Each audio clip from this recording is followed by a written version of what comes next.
Couple weeks. Bob, thank you. Bob Pisani at the New York Stock Exchange. Going back to, I don't know where you want to start because there's so many things that are very important about what the SEC said today that clears the way for, let's say, Ether, right? To have futures. So that's what the CBOE at the same conference said today that this clears one of the hurdles for them to have futures on Ethereum. Think about it the other way. If you're an investment director at a pension fund or an endowment, over the last year thought about allocating to this space, and the first thing you say is, well, you know what if this thing is really an unregistered security?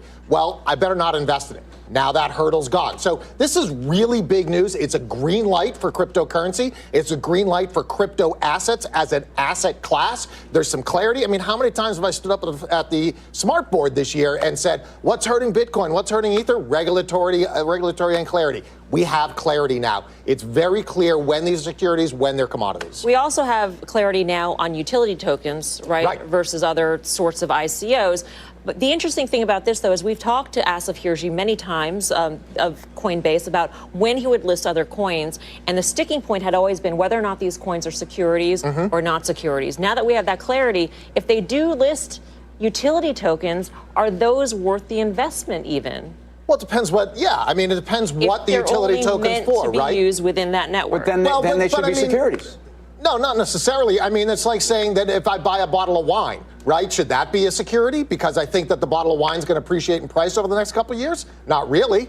Well, my understanding, though, is what they're saying is if the expectation is that I'm buying something that I think is going to go up in value, then, in fact, it's a security. But if I'm buying something that's purely a utility, then it's not. But the bottom line is the third-party test. 95% of these of the trading in ICOs is all for. I would think of it more. To me, I look at it more as they go from a security to a commodity, similar to we speculate in oil, we speculate in gold, right? And so if it's used primarily to operate the system, and you don't have a third party that you're relying on to make money, that is simply a speculation, then that is more like a commodity than it is a security. What does that mean for like an XRP? An XRP, from the way I understand it, it's a technology solution that you don't necessarily need to use the coin to transact on the platform. So what happens to an XRP? How does a Ripple? So XRP, I think, is still in limbo here. And there is a case on XRP on whether or not it's going to be a security. And I think we're going to have to wait for that. A lawsuit. I'm sorry. A lawsuit on whether or not XRP is a security. I think for that particular coin, we're going to have to wait on it because there's a relationship between Ripple the coin and Ripple the company. We can argue about how close that is, but that's the sticking point. Is there any trade in your view in terms of some of the...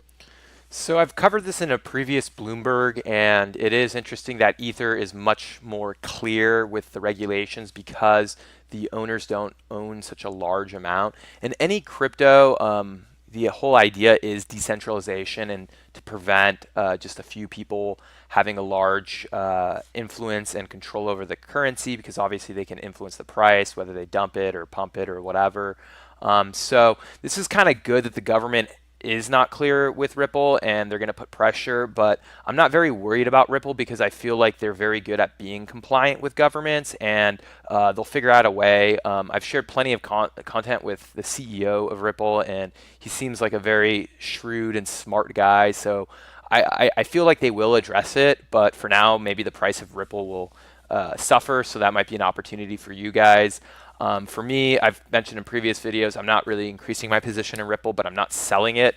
And for this dip, I've been just buying a lot of Ethereum, almost equal amount of Ethereum to Bitcoin for now. And I probably should make a move and start picking up some EOS, Cardano, and some of the competitors. I just haven't done it, but I will do it soon. But let me know your thoughts on this and what you guys think, and I will talk to you soon.